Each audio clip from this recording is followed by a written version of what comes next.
Dah. Boleh sambung? Boleh. Yelah, kita buka chapter baru lah. Alright, so our next chapter is chapter 4, basically about retaining structure. So if you still remember what you studied in geotechnic 2 about lateral earth pressure. Ada dua tajuk yang dalam geotechnic 2 yang related to our this topic. Which one is your lateral earth pressure and also slope stability. Alright. So dalam lateral earth pressure kita ada beberapa pressure yang akan menyebabkan berlakunya failure pada kamu punya slope.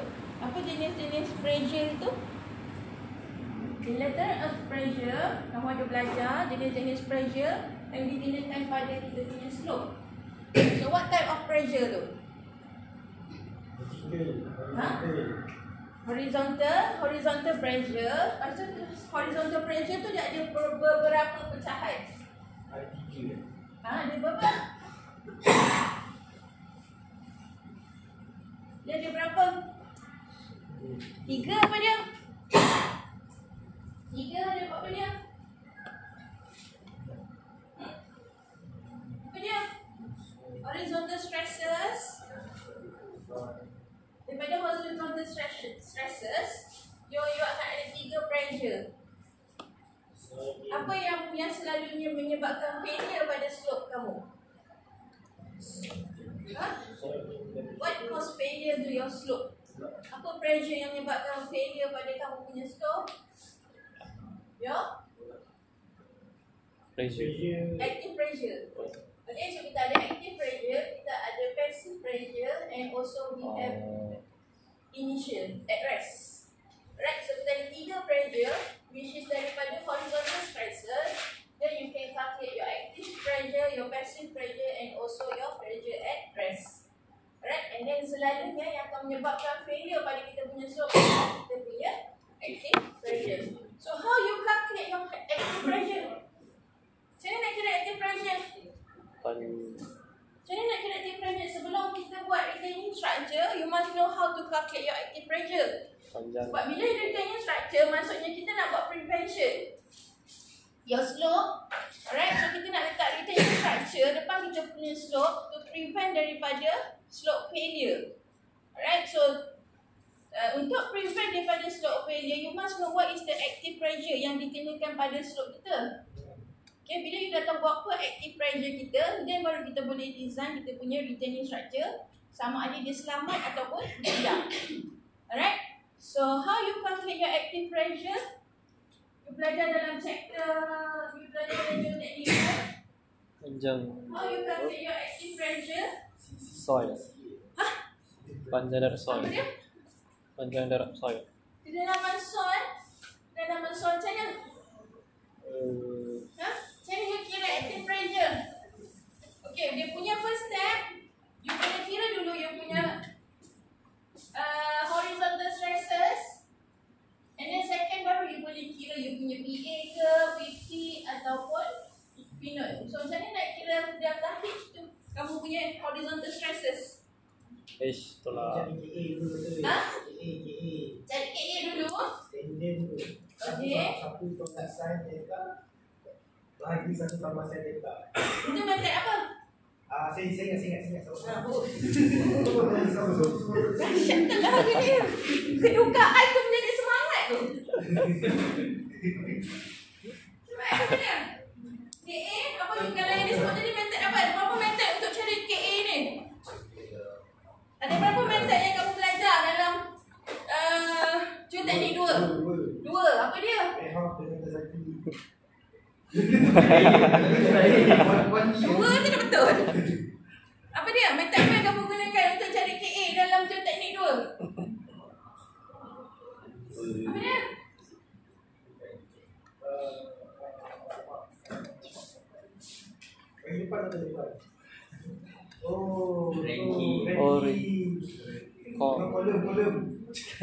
Coulomb method.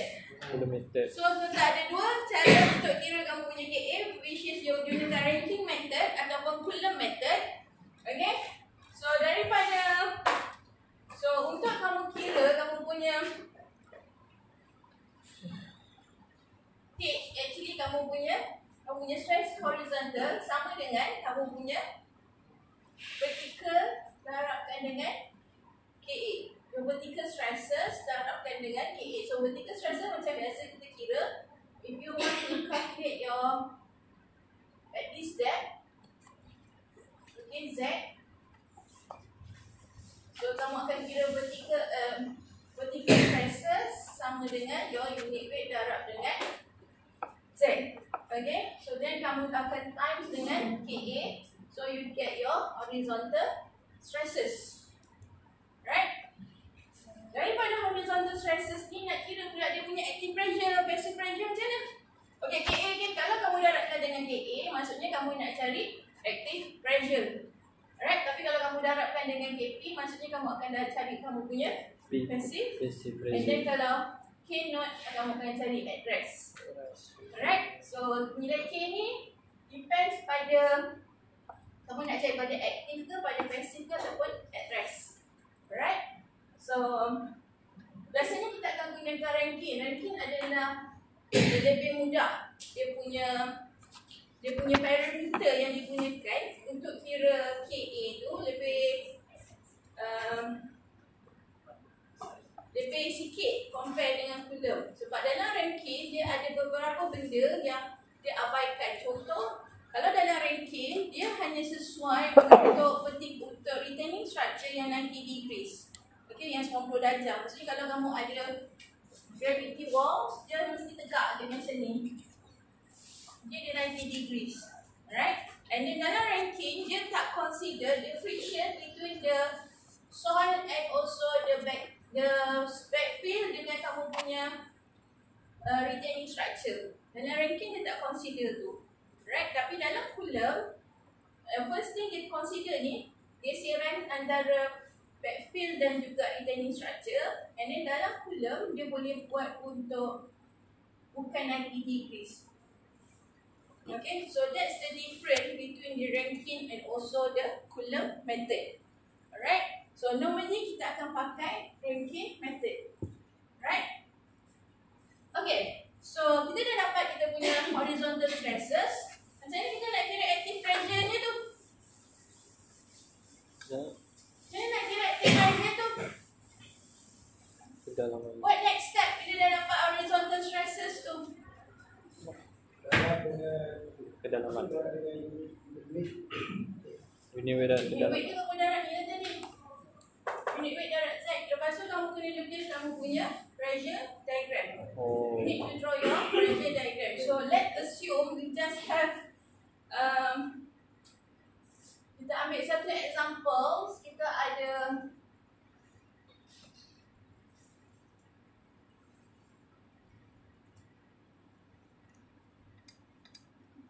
kita ambil homogeneous soil is sandy soil. Okay, kita ambil sandy soil. So let's say sini 10. Your unit weight is 18 kilonewton per meter cube, and then your P equal to 25 degree. Alright, the unit weight and also your P. Kita ambil untuk tanah pasir je dulu. Kenapa? When we talk about retaining structure, normally the backfill of our retaining structure kita akan letak sandy soil. Kita akan letak tanah pasir. Okay, kalau kamu tengok orang buat retaining structure, normally dekat backfill belakang tu dia akan letak sandy soil. Kenapa? Tapis. Why they put a sandy soil as a backfill of your retaining structure? Tapis partikel. Sebab dia nak isi ruang kosong dalam tanah tu. Tak boleh, sorry? Tak boleh isi apa? Dia nak isi ruang kosong dalam tanah. Nah, Tapi kalau saya- kamu faham padat kan, kamu boleh isi ruang kosong tu. Tapis. Tapis pakai terms geoteknik lah. Pakai terms geoteknik. Sekarang kita talk about geoteknik. So pakai terms geoteknik. Adalah perkataan dalam English. Kenapa kita pakai tanah sandy Filter. soil, retaining structure belakang tu? Filtration. Due to the permeability, permeability of the soil. Alright? Kalau kamu letak tanah clearly soil, dia punya permeability agak slow, kan? So bila hari hujan, air akan bertakung dekat belakang kamu punya retaining structure, which is will increase your active pressure. kan, sebab dia ada pore water pressure, dia ada tekanan air yang tu. Right, tapi bila kamu letak sandy soil dekat belakang kamu punya retaining structure, permeability dia tinggi. Sandy soil permeability tinggi, so air tu akan lebih cepat absorb dan lebih cepat keluar. Sebab tu kalau dekat dalam retaining structure kamu perasan, kalau kamu tengok dia punya pandangan sisi, dia akan letak weak hole selalunya kat sini. Kalau kemudian apa air ada keluar dekat dinding retaining structure tu, this is we call it as a weak hole. Alright, and then dia ada letak porous pipe. Maksudnya dekat bawah ni dia ada letak juga porous pipe. Porous pipe ni pun untuk purpose of drainage. Alright, that's why selalunya kita akan letak sandy soil as a backfill of our retaining structure. So untuk tu, sebab tu saya akan discuss sahaja untuk sandy soil. Sebab satu lagi, kalau clayey soil, kalau kamu punya backfill clayey soil, ada apa kemungkinan akan berlaku pada tanah kamu tu, pada kamu punya backfill tu. Kamu belajar dalam Geoteknik 2, kalau di belakang tu adalah clayey soil, tanah yang punya nilai C, apa yang akan berlaku dekat backfill tu? Balik. Ada satu benda yang akan berlaku dekat belakang backfill tu, yang kamu kena kira dalam kamu punya calculation. Active pressure. Apa dia? Ha? Kalau you put your backfill using a clayey soil, there is something will happen at your backfill tu. Apa kita panggil dia punya keadaan dia tu? Boleh collect. Apa dia? Kalau letak clayey soil, kalau kamu kira, nanti kamu kena consider dalam active pressure, kamu kena consider that situation.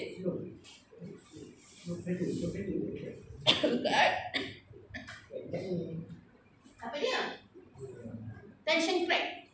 Tension crack. Okay, kita dah belajar nanti, tengok balik nota. Okay, kalau clayey soil, you need to consider your tension crack. Right? Okay, so back to this one. How we calculate our active pressure? So first of all, you need to calculate your KA. Okay. Apa equation ni tadi? Satu tolak sin A, satu tolak sin theta. Terus kena tambah sin theta. Betul? Apa dia? Macam ni nak kira ranking punya. Satu tolak sin theta. Satu tolak sin theta. Betul ke satu tolak sin theta? Kalau betul, tambah-tambahkan kan. Tak ada perjanjian eh? Satu tolak sin V. Satu tolak sin theta lagi satu tambah sin theta. Saya pun tak ingat equation dia. Tapi kalau tak ada sains tolak sin V. Alright, so you get your KA. Satu tolak sin 25 dapat kira berapa? 0 point. Tu tangent kan? Tu guna tangent kan yang sin tu. Tu tangent. Betul. Saya 20 tahun dah tak mengajar geoteknik ni. Tambahkan.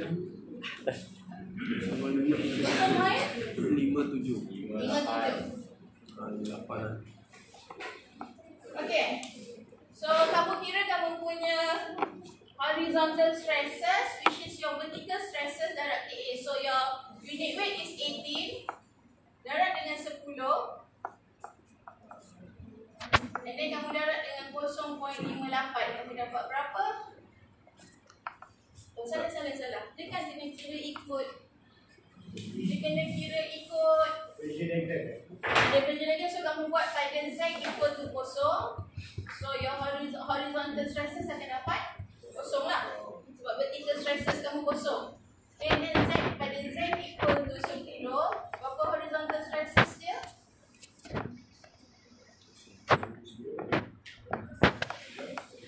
Tu ada water table tak? Tak ada. Janganlah cerita water table dulu. Saya bagi yang senang dulu terus nak yang susah.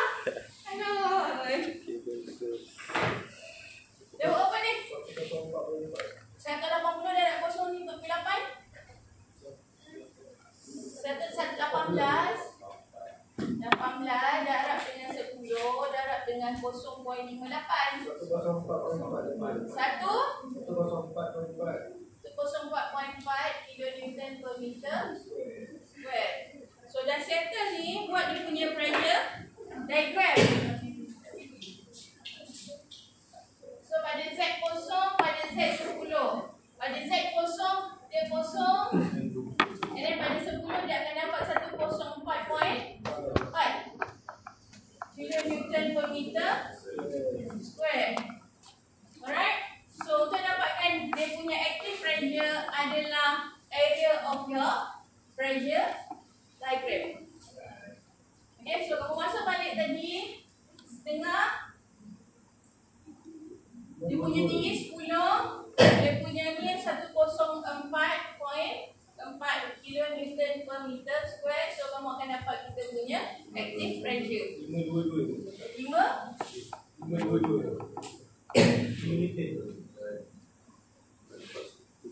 Okay, sebab tu kalau kamu tengok nanti, sebenarnya equation ni kalau kita ambil daripada sini, kan? Kita ambil daripada yang first initial tu, untuk kita kira dia punya active pressure dekat bawah ni. Alright. Setengah sebab dia segitiga. Jadi kamu masukkan balik kamu punya equation yang ini. So your vertical stresses darab dengan KA, and then darabkan dengan ini kita terus buat ni. Your unit weight darab dengan H, kita ambil kita punya nilai ni H kan? Kita dia punya kedalaman ni H, darab H, darab KA, and then darabkan dengan H, betul? Kan? Ini yang represent yang ni kan? Okay, ini kita darabkan dengan H. So kamu akan dapat setengah H square darabkan dengan K. Itu equation yang selalu kita akan gunakan. Tapi ini syarat dia, kalau tanah kamu homogeneous and then dia sandy soil. If it's a homogeneous soil and then dia sandy soil, dia tak ada nilai C. So kamu boleh terus dapatkan kamu punya nilai active pressure using this. Faham? Sandy soil. Sandy soil. Untuk sandy soil, untuk clay, kalau kamu buka balik nota, untuk clay dia akan ada tambahan dekat sini. Dia akan ada tambahan 2C square root of KA. Ini kita punya design untuk touching crack tu yang saya cakap. Okay? Faham? Siapa? Semua esok. Okay tak? Boleh? Boleh nak cara nak kira PA, active pressure. Okay. So basically untuk retaining structure kita bahagikan kepada 3 bahagian. Okay, to design our retaining structure we have 3 types of retaining structure we going to design. The first one is kita akan design cantilever walls, gravity cantilever walls, and then the second one we're going to design our sheet piles. Okay, sheet piles ni selalunya kita design untuk kerja-kerja dekat waterfront, temporary structure. Ataupun kalau kamu perasan pun dekat, kalau kamu perasan pun dekat sepanjang jalan yang tengah construction ni, dia letak sheet piles juga. Kalau dia buat excavation, dia akan letak sheet piles untuk prevent daripada failure. Kalau tahun lepas kot tak silap saya, dekat depan KFC tu, dekat Maybank KFC tu, dia buat excavation, dia tak letak prevention. Itu yang lepas tu jadi dia punya hole tu jadi makin besar kan, sebab tanah tu collapse. Alright, so lepas daripada insiden tu baru saya perasan, bila dia buat excavation, walaupun dia punya excavation dia tu tak terlalu dalam, tak terlalu besar, tapi dia kena letak juga dia punya sheet piles untuk prevent daripada berlakunya failure tu. Okay, so that's the second thing, we're going to design our sheet piles, and then the last kita akan tengok how we going to design our reinforced earth. Reinforced earth ataupun ada orang panggil, ada nama lain. Macam tak ada reinforced earth lah, kamu akan letak reinforcement dalam kamu punya slope. Okay, so ada 3 benda yang kita akan design untuk kita punya chapter 4. So we go first for first design, we're going to design our cantilever walls. So basically untuk cantilever wall, kalau kamu biasa nampak dekat tepi-tepi highway orang letak batu kan, letak batu dekat bawah slope kan, that one dia adalah type of retaining structure juga, tapi benda tu dia tak design pun. Benda tu dia based on the weight of materials yang digunakan tu. Okay, based on the weight of materials, and then kita panggil dia tu adalah gravity walls. Okay, kita panggil dia as the gravity walls. And then selalunya saiz dia lagi besar lah, sebab dia nak prevent daripada failure. So dia just put your gravity walls ataupun kamu punya batu-batu untuk bongkar batu tu disusun, and then dia akan prevent daripada berlakunya shock failure. Dia tak ada design tu, cuma dia harapkan kekuatan daripada batu tu je untuk halang daripada, maksudnya dia akan ada juga berlaku slope dekat situ, dan akan berlaku failure juga dekat slope kamu tu. Kalau kamu nampak, selalunya dia akan ada pergerakan dekat slope tu. there is a movement dekat slope tu. Tapi dia tak akan masuk ke kawasan lain. Gravity walls akan prevent daripada tanah tu bergerak lebih jauh. Okay? Alright. So jadi kita ada semi gravity walls. Gravity walls dia punya size biasanya lebih kecil. And then dia ada letak reinforcement sikit. And then last kali kita akan design cantilever wall. Alright, so cantilever wall kita nak prevent kita punya slope daripada berlakunya failure. So some cases kalau kamu perlukan extra prevention, you put your counterfort dekat belakang tu. Alright. So untuk design kamu punya cantilever walls, selalunya untuk kita tentukan the size of your cantilever walls, kita based on the height of our slope. Okay, based on the height of our slope, so kita boleh play around to get the sizing. So dalam design cantilever walls, basically adalah try and error design. Okay, so first you need to know what is the H, what is the height of your slope, and then from the height of your slope, then you determine what will be the size of your walls. Ni bahagian kita panggil the walls, dinding. Okay, what will be the size of your walls ataupun dinding, and then apa the size untuk kita punya base. Alright. So first you know your height, and then you know you determine the size, and then the third step you need to check for stability. Alright. Bila kamu check stability, dia okay, maksudnya design kamu okay. Alright, tapi bila kamu check untuk stability, salah satu akan fail, maksudnya you kena redesign balik kamu punya cantilever wall. So stability yang kita kena check ada 3. The first one, A kita panggil dia overturning. Alright, the A tu kita panggil dia overturning. Alright, dia akan kamu punya walls tu boleh terbalik. Okay, due to the moment. Alright, due to the moment, then you can cause a overturning. And then the B kita panggil dia sliding. Active pressure akan tolak kamu punya retaining structure tu ke depan. Okay, your active pressure will cause dia akan tolak kamu punya active pressure tu ke depan. And then the third C dengan D adalah bearing capacity failure. Sebab tu bila design cantilever walls, kalau kamu design dia besar, dia akan selamat in terms of overturning dan juga sliding. Tapi dia mungkin akan fail in terms of bearing capacity. Okay? So that's why kita tak boleh nak design dia besar sangat. Nanti kita akan fail pula daripada in terms of bearing capacity. Okay, tapi kita nak ada size yang sesuai, dia prevent daripada berlakunya overturning dan juga sliding. Okay? So untuk kira kamu punya overturning, right, to calculate your overturning adalah your summation of MR. MR adalah moment yang tahan daripada berlakunya overturning, bahagi dengan summation of M naught. M naught adalah yang moment yang menyebabkan berlakunya overturning, which is come from your active pressure. Alright. So moment yang tahan daripada overturning adalah you need to calculate from each section daripada retaining structure. Alright, kamu kena kira dia punya berat, and then kamu kena cari moment arm, then you get the moment. Okay, so kena cari dia step by step. Alright. So kamu akan dapatkan nanti bila dah dapat moment about C ni, get your moment about C, then kamu akan buat submission dia.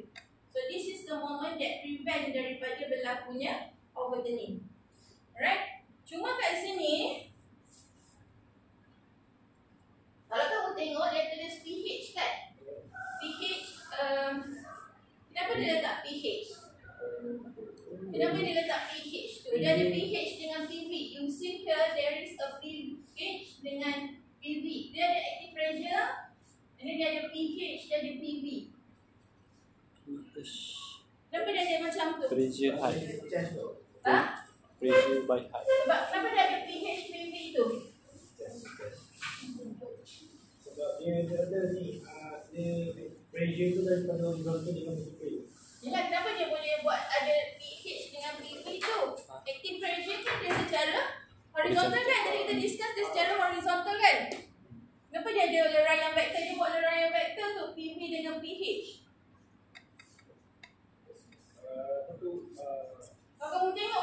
PA dia tu acting ikut angle mana? Kan? Masa charge tu loading kat atas tu. Angle atas. Angle slope atas. Alpha. Alpha tu atas tu. Sampai tak atas sekali alpha tu. So bila kamu ada slope yang ada angle atas tu dia pakai alpha, your PA akan bertindak ikut alpha tu, sudut alpha ni. This is your PA. Alright?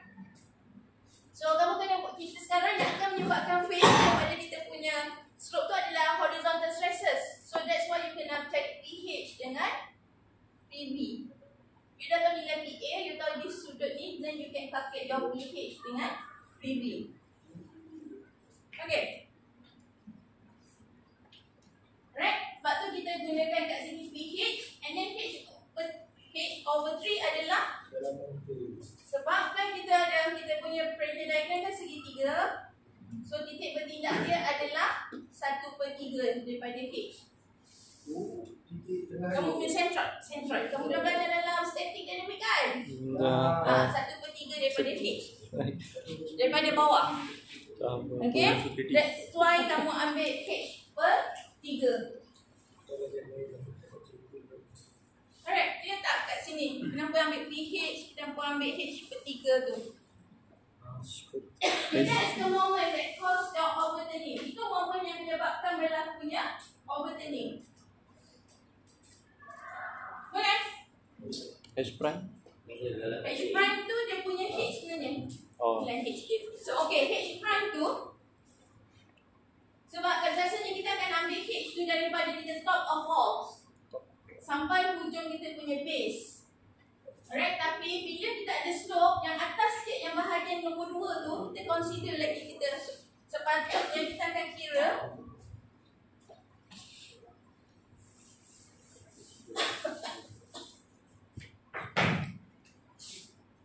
this is your retaining structure. Selalunya H tu kita akan kira kat sini. Okay, daripada hujung wall ni sampai sini. Tapi bila kita ada slope, ini pun kita dah consider kita punya H juga. So your H tu akan jadi lebih panjang lah, lebih tinggi. Okay, so you need to you kena tambah. Kalau kat sini H1, H2, so your H actually your H1 plus H2. Okay, boleh. Sebab tu dia pakai H prime tu. Kalau tak ada angle, so PH tu PA lah. Kalau tak ada angle, terus PA je lah. Dia tak ada, kamu tak perlu buat PH So tu. jadi PA H over H prime over 3. Tak perlu. Terus PA. Terus PA. Okay. Kalau dia tak ada angle, terus dia ambil nilai dia sama dengan PA. Sebab nanti bila kamu calculate yang ini, kamu perasan tak? Untuk this is our section, this is the area. Untuk berat, kita akan consider PV di dalam part of our retaining structure. Sebab apa? Sebab arah daya PV tu ke bawah sama dengan arah daya berat. Okay, that's why we consider PV ni kat sini. Okay, tapi kalau misalnya kata kita tadi tak ada angle, so kita dah tak ada dalam nilai PV ni. Okay, tapi bila you ada angle, you need to consider PV dalam kamu punya calculation lah. Boleh? Okay, so moment arm adalah kamu ambil pada setiap section, and then pada setiap section ke titik C kat sini hujung ni. Daripada centroid setiap section ke titik C. Okay, that's your moment arm. Right? And then dah dapat weight, dah dapat moment arm, then you can calculate your weight times with your moment arm, you get your moment. Okay, so dapat moment tu yang kita akan gunakan kat situ tu MR yang tahan daripada berlakunya overturning, and then yang bahagi dengan yang menyebabkan berlakunya overturning. Alright, and then berapa minimum requirement untuk overturning? 2. Factor of safety adalah 2. Minimum requirement factor of safety for overturning is 2. Okay, kalau kamu design kurang daripada 2, kamu kena redesign balik. Alright, redesign balik tu maksudnya kamu kena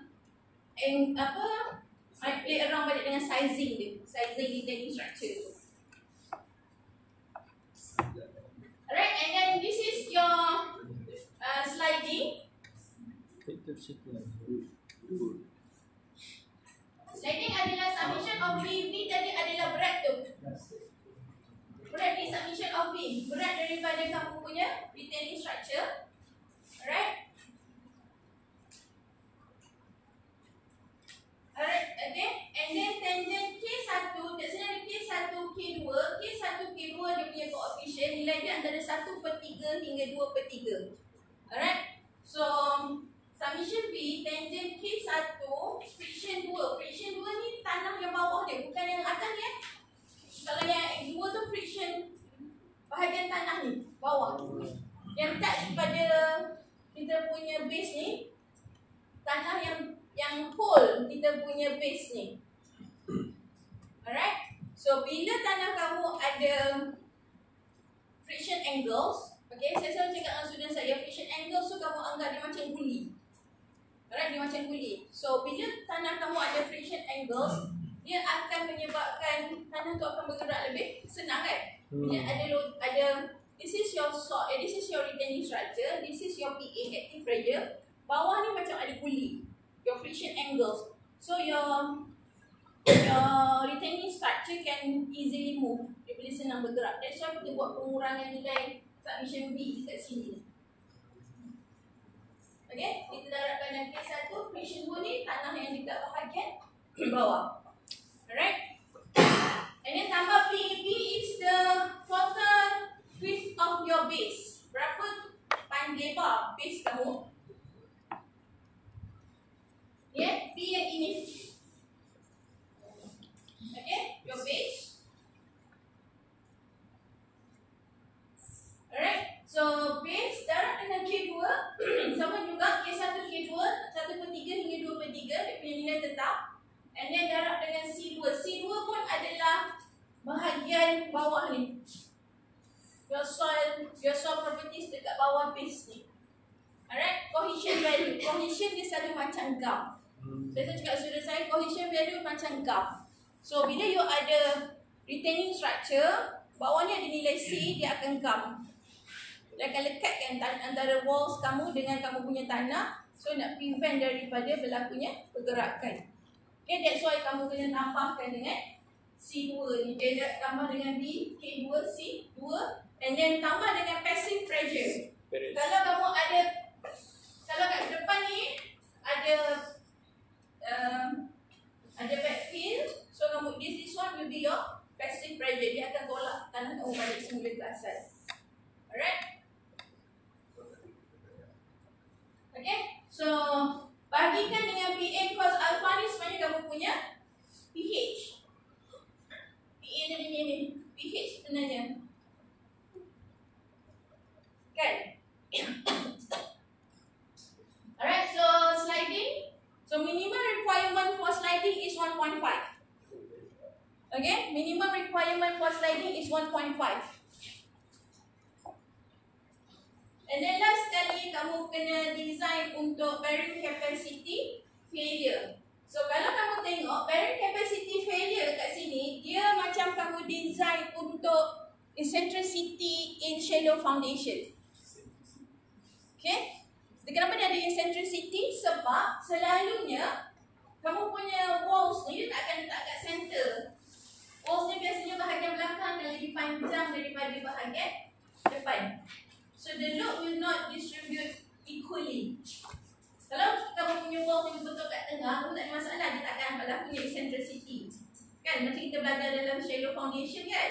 Kalau kamu punya volume betul-betul dekat center, tak akan berlakunya eccentricity.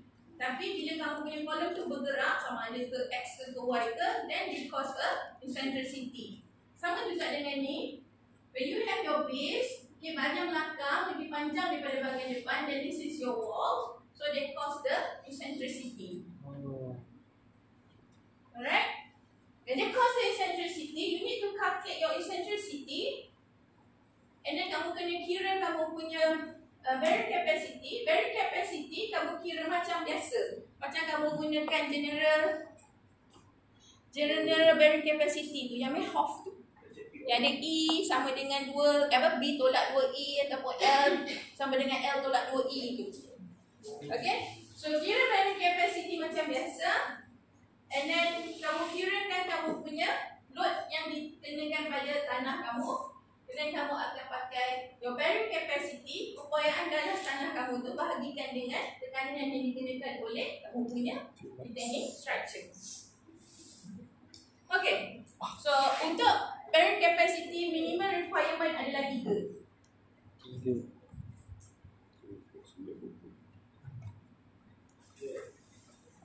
Boleh? Apa yang 3 tu? Minimum requirement for bearing capacity failure 3. Semua sebenarnya kita cari factor of safety. Kita cari factor of safety of overturning, factor of safety sliding, factor of safety bearing capacity. So semua tu dia dah startkan, dia dah bagi dia punya minimum requirement. Alright? So you fulfill the minimum requirement, so maksudnya design you okay. Tapi you tak fulfill salah satu daripada 3 ni, maksudnya you kena redesign balik. Okay? Boleh? Kita QV tu memang dekat toe kan? Ha? Kalau QV tu memang dekat toe je. This is the maximum. Sebenarnya maximum dia kan toe dia tu. Dia punya load, the maximum load akan apply dia tak masa yang kita belajar shallow, sepatutnya dia horizontal. Alright, tapi kat sini yang akan besar sebab kat sini this is your load. The main load is come from your walls. Alright, yang ini yang lagi dekat dengan walls kamu, that's why maximum dia dekat sini. Besar. Contoh kalau soil dekat belah kiri lah, betul kan? So dia terbalik lah kiranya. Soal dekat sebelah kiri, Pusing terbalik kan? Switch dekat belah Switch. kiri. selalunya yang belakang ni memang kita akan letak backfill. Okay, yang bahagian backfill ni base kita biasa lebih Besar. panjang.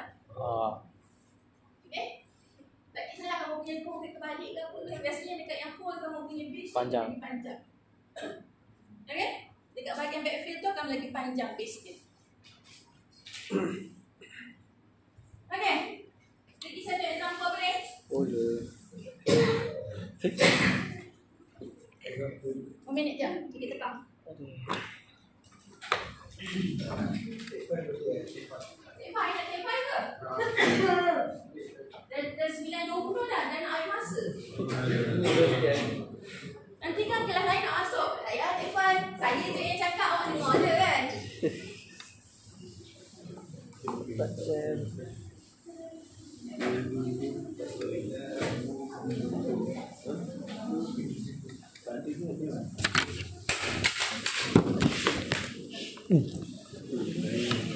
Okay. Dia dah bagi dia punya soil properties. Okay, the backfill belakang ni, right, dia bagi H dia, H1 0.458. Sebenarnya dia punya H sebenarnya daripada 6 meter campur dengan 0.7.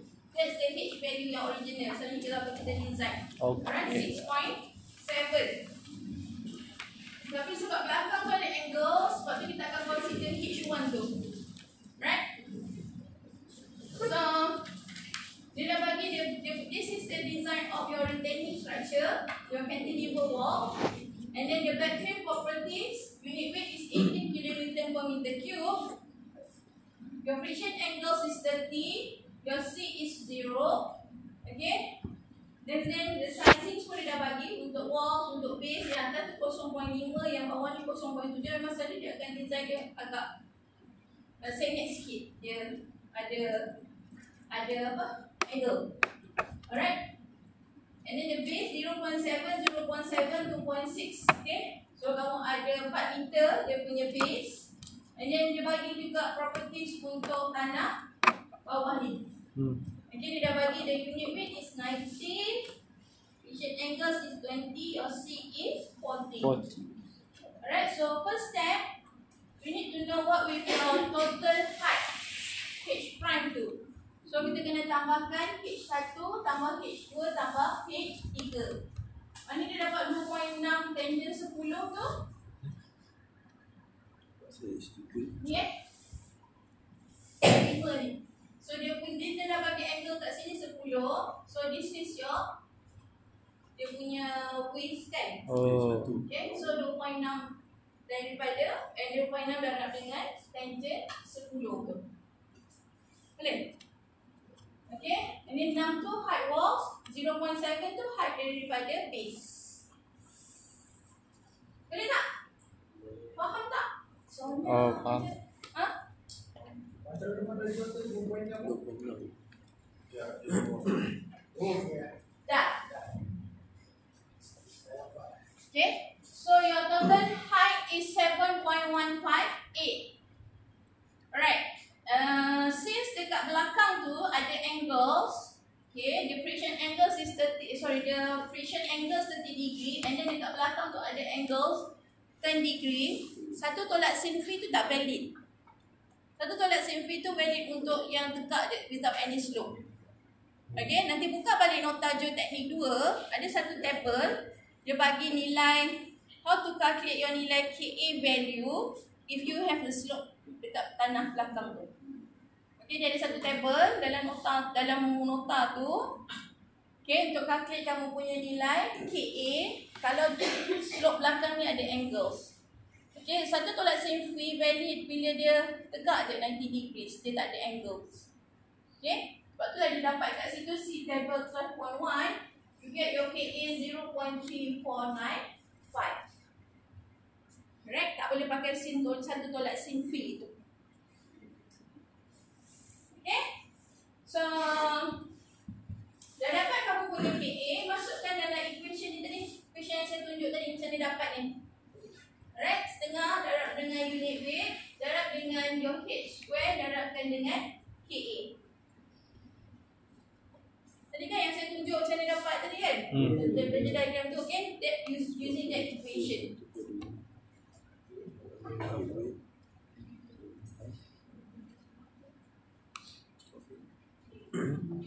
Alright, since dia ada angle, so kamu kena cari PV dengan PH. PV kamu, your PA since 10 degree, your PH kamu, PA darab dengan 12.1 cos 10 degree. Sebab dia ada angle 10 degree kat belakang tu. Kan dia ada angles kan? Ni. Alright, so your PA akan bertindak macam ni. So angle slope tu.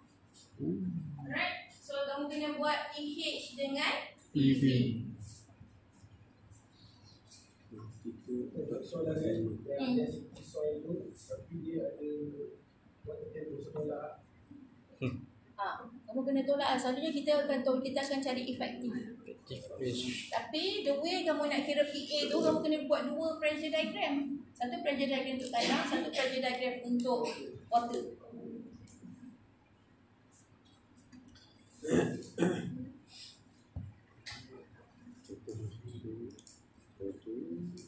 Okay, dah dapat tu.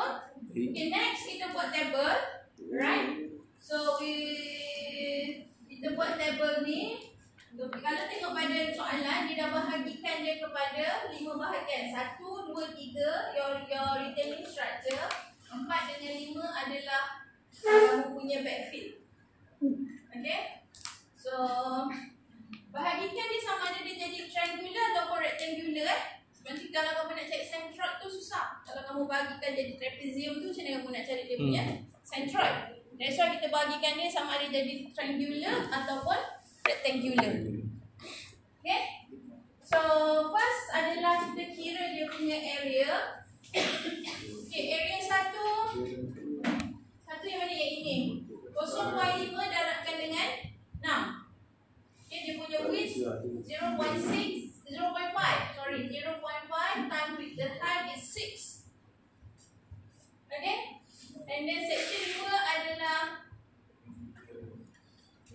setengah darabkan dengan 0.2 darabkan dengan 6. Jadi area macam biasa je.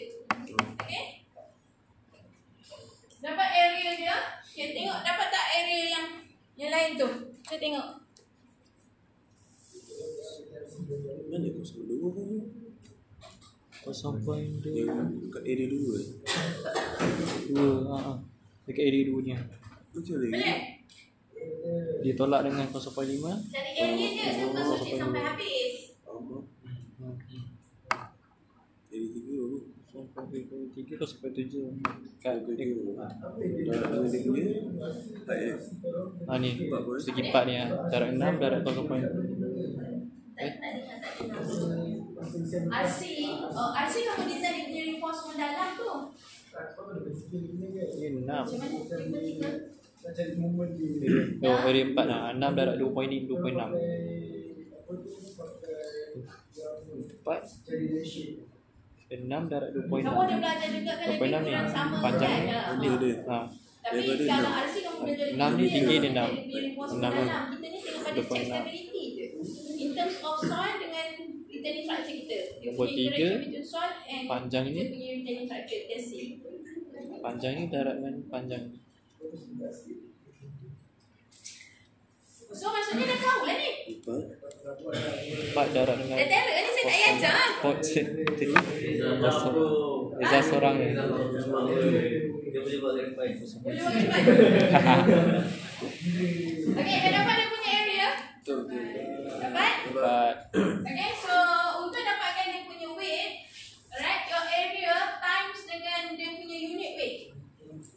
Okay, kalau segmen section 1, 2, 3, kamu times dengan unit weight concrete. 5. Dia dah bagi kat sini 23.58. Oh dah bagi.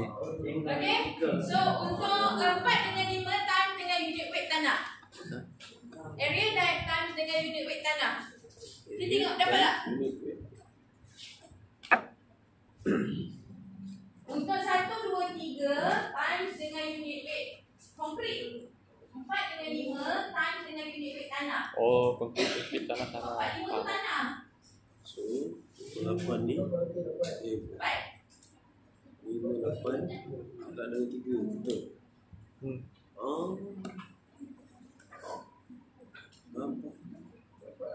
Baik. Okay, then masukkan juga nilai PV.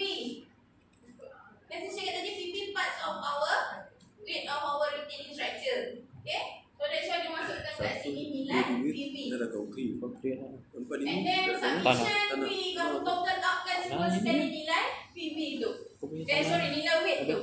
Wedding capacity. 4 dengan 2 tu kita dah punya konkret sebab Sebab dia tanah. Sebab dia tanah. Sebab 5 tu kan section untuk tanah. Data is wrong. Janganlah dengan konkret. Dia memang tanah. Darat dengan 18 lah. 18 saja. Dah. Saya lupa nak cakap. Kalau kamu punya, sorry kejap saya terlupa nak beritahu.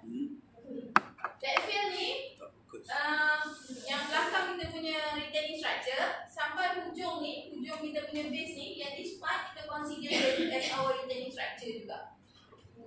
Okay, that's why kita ambil section 4 dengan 5 tu. Okay. Kalau kamu punya base sampai hujung base ni, so retaining structure tu kita consider part of our retaining structure. That's why kita kirakan dia punya nilai ni tadi, weight dia tu. 45. Alright, kita consider dia dalam design kita.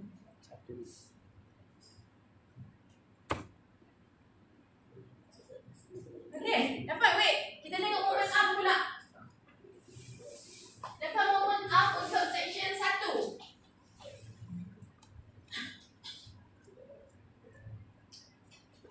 Section 1 macam ini. Okay. So yang apa syarat moment? Apa syarat moment? Kilometer darat panjang. Berat darabkan dengan Panjang. length kan? And then syarat kedua? sama dengan kosong je. Wide. Syarat kedua dia moment weight darabkan dengan length. Syarat kedua dia? Apa syarat kedua moment? Lebih dari Seperti tak tulis pula. Dia tak ada tekanan tinggi dah. Dia sama apa dia? Syarat moment apa? Apa syarat moment? Dia mesti ada daya, dia mesti ada length kan? Syarat kedua dia? Dia ada force bagi area. Ratio sebelum Ikut satu. Apa syarat kedua dia? Follow up with one. Dia mesti 90 degree antara daya dia kan, jarak dia tu. Kalau daya kamu macam ni, jarak dia mesti macam ni. Dia mesti 90 degree antara daya dengan jarak dia. Okay, itu baru berlakunya syarat Moment. Alright. So untuk section 1, daya kamu bertindak arah Vertical. bawah ni kan, vertical ni. So your punya moment, your punya part length mesti dalam horizontal. Ya. So untuk satu ni, daripada centroid of your section 1 to point C, to the point C. Okay, so dapat berapa? Menanggung je cuba. 0.7 darab dengan 0.5 bagi 2 tambah dengan 0.2 and then tambah 0.7. Alah. 1.15. 1.15 kan? 0.5 bahagi 2 0.25 tambah dengan 0.2 0.45 lepas tu tambah 0.7 1.15. Betul tak? Jadi tu dapat 1.15. Dapat. Dapat sebab dia tengok jawapan. Dapat tak? Ke saya terangkan laju sangat? Bagi 2. Oh, 0.2 darab ni. Dapat? 0.2 0.7. Laju sangat ke tak? Panjang, tinggi, lebar. Mana dia lebar? Laju. Eh, Easy. Oh. Kalau laju faham tak apa. Kalau laju tak faham, saya risau. Dia macam faham. Okey, section 2. oh 0.2 ni. Section 2, tengok untuk section 2 pula. Dapat berapa dia punya moment arm? Sakit. Section 2. Section 2. Ini macam tak. Moment arm dia. 2 minit. Supaya dia pun tunjuk sikit kat depan macam dia dapat. 6 kot. Okey. Betul? Boleh dapat? Semua? Moment arm untuk section 2. 6 minit entah. 2/3. 0.83 2/3 daripada 0.2 dan tambah dengan 0.7 Oh, sebab dia segitiga kan? Dapat tak? Tengok dia punya arah kan? Dia yang kecil ke dia yang besar?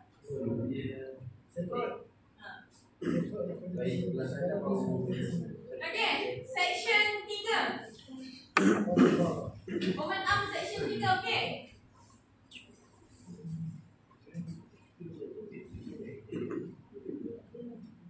section 3. Moment arm section 3 okay? Section 3 base time. Base. Base baru je lah. Base 3 your length is 4 meter ke point C base baru je lah. 2. 4 bagi 2. 4 bagi 2 Oh, 2 lah. Oh, 2 Okey. tambah dengan 0.7 betul. 2.7 kan? boleh? 4 bagi 2 je. Itu okey. Sebab panjang tu 4 bagi 2 untuk dapat tengah-tengah.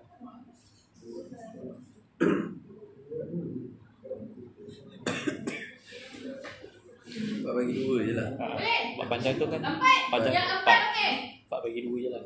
4 2.6 bagi 2 tambah 0.7 tambah 0.7 Ha? untuk section 4 section 4 2.6 bahagi 2 1.3 tambah dengan 1.4 2.7 2.7 okey? Okey tak? Macam tak okey je. Masing-masing saya gantung je. Ha? Yang mana cukup? Oh, 2.6 section 4 section 4 tu kamu punya vector tu kan 2.6 panjang dia ni section 4 yang ini kan daripada sini ke sini so dia punya length tu 2.6 so dia punya centroid adalah 2.6 bahagi 2 betul. sebab dia segi 4 so 2.6 bagi 1.3 lepas tu kita nak cari ke point C so tambah 0.7 tambah 0.7 0.7. 4. Oh, Boleh? Boleh. Section 4, section 5 okey? Section 5 okey? 2.6. Section 5 okey? 2/3. Section 5 okey ke tak? Sekejap. Minta 2/3 tambah 0.3 tambah 0.7 3/11.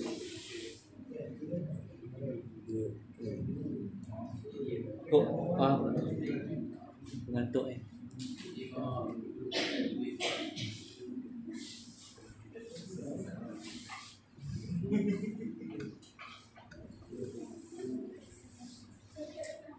Okey.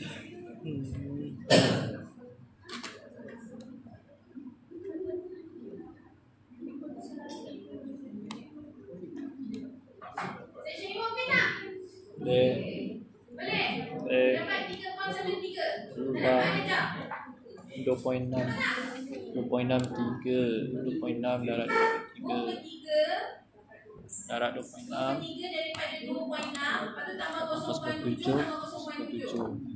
4 3 1 4.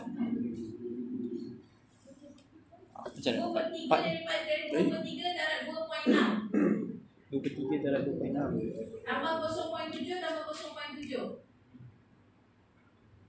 Dapat 2.6 3.13. dapat macam mana dapat 4 baru dah darah. tak payah darab Dapat 2/3. Centroid dia. dapat Baik, section 5 yang ini. atas Boleh aja. 2.6 tambah Okey, PB ambil terus 4 sebab PB dia akan bertindak. PB dia akan bertindak kat sini. oh Okey, hujung dia. So dia punya distance adalah 4. Base kita.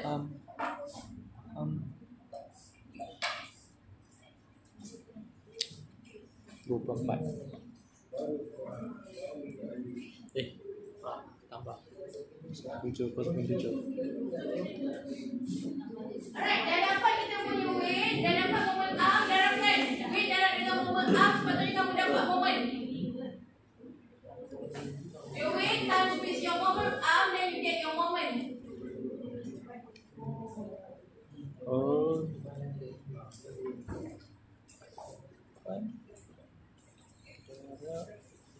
Dah 9.40. Tak sempat dah habis satu example. So,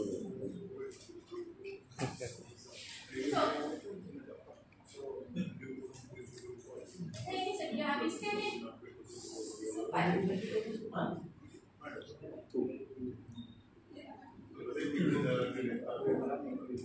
Boleh tak? Jadual tu ada masalah? konkret ni. Untuk jadual tu ada masalah? Tak ada. Okey. Alright, dah dapat momen. Dah dapat momen. Tambah buat submission. Total Total habis. yang weight darabkan dengan momen up, kamu akan dapat kamu punya momen. Okay, then total upkan dia. Berapa dia punya momen? So this moment yang akan prevent daripada berlakunya overturning. Oh. Again, this moment, so kalau kamu tengok, sorry, kat ni, kita akan tengok FOS untuk overturning, submission of MR, moment yang prevent daripada berlakunya overturning is 1128.86. And then, this is the moment that cause your overturning. This is your hit darabkan dengan dia punya centroid tadi. Dia punya length adalah 7.158 divide by 3. So you dapat moment yang menyebabkan berlakunya overturning 378. So 1128.86 divide by 378, kamu akan dapat nilai dia 2.98, lebih besar daripada 2. Okey. Boleh? M not. Oh. Ada masalah yang Tiga, kita tengok sampai Dia kena lebih. Minimum tu. Okay. Esok kita sambung untuk slide ni dengan bearing capacity 158 pun dah dapat. PH. Dah, boleh? Kita stop sini. Esok kita sambung untuk slide. Sebab slide ni pun agak panjang juga. Dia ada passive pressure.